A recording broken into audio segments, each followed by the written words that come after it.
విశాఖ నగరానికి చెందిన భీమునిపట్నం ప్రాంతానికి చెందిన గంటి నాగేశ్వరరావు గారికి universal book of golden record వచ్చింది. ఈయన గత 10-15 సంవత్సరాలుగా గీత్ సాగర్ అనే సంస్థని స్థాపించి అనేకమైన సాంస్కృతిక కార్యక్రమాలు చేస్తూ ఉన్నారు. మంచి గాయకుడు, మంచి వాయిస్ ఉన్న గంటి నాగేశ్వరరావు గారికి ప్రతిష్టాత్మకమైన universal book of golden record రావడం నిజంగా మనం విశాఖపట్నం జిల్లాకి, భీమునిపట్నం ప్రాంతానికి చెందిన కళాకారులకి ఒక రకమైన గౌరవం తీసుకొచ్చారు గంటి నాగేశ్వరరావు గారు. సర్వే డిపార్ట్మెంట్లో ఆయన ఉద్యోగం చేస్తూ రిటైర్ అయిన తర్వాత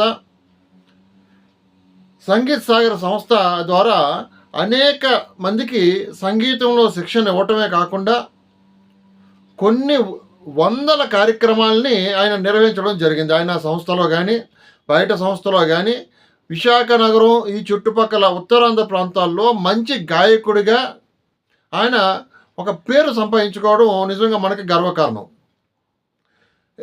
రీసెంట్గా జరిగిన యూనివర్సల్ బుక్ ఆఫ్ రికార్డుకి సంబంధించిన ఒక కార్యక్రమంలో తెలుగు, తమిళ్, హిందీ భాషల్లోకి సంబంధించి ఈ 3 భాషల్లో 60 పాటలని, అంటే భక్తి గీతాలని, తెలుగు, తమిళ్, హిందీ భాషల్లో భక్తి గీతాలని 60 పాటల్ని ఏకధాటిగా పాడి ఈ రికార్డుని గంటివారు స్వాధీనం చేసుకున్నారు, ఆయన సంపాదించుకున్నారు.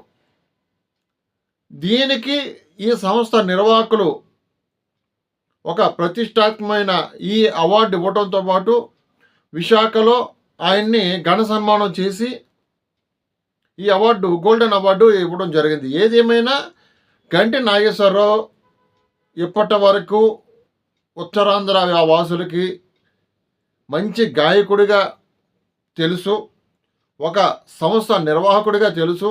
అదేవిధంగా ఆయన కిరీటంలో ఈ గోల్డెన్ అవార్డు రావడం అన్నది మరొకసారి మనందరం గౌరవప్రదంగా, గర్వంగా మనం ఫీల్ అయ్యే మన కళాకారుడు ఆయన గంటి నాగేశ్వరరావు గారు మరిన్ని అవార్డులు, రివార్డులు ఆయన అందుకుంటారని, ఆయన సినీ రంగంలో కూడా ఆయన గళాన్ని వినిపిస్తారని మనం ఆశిద్దాము.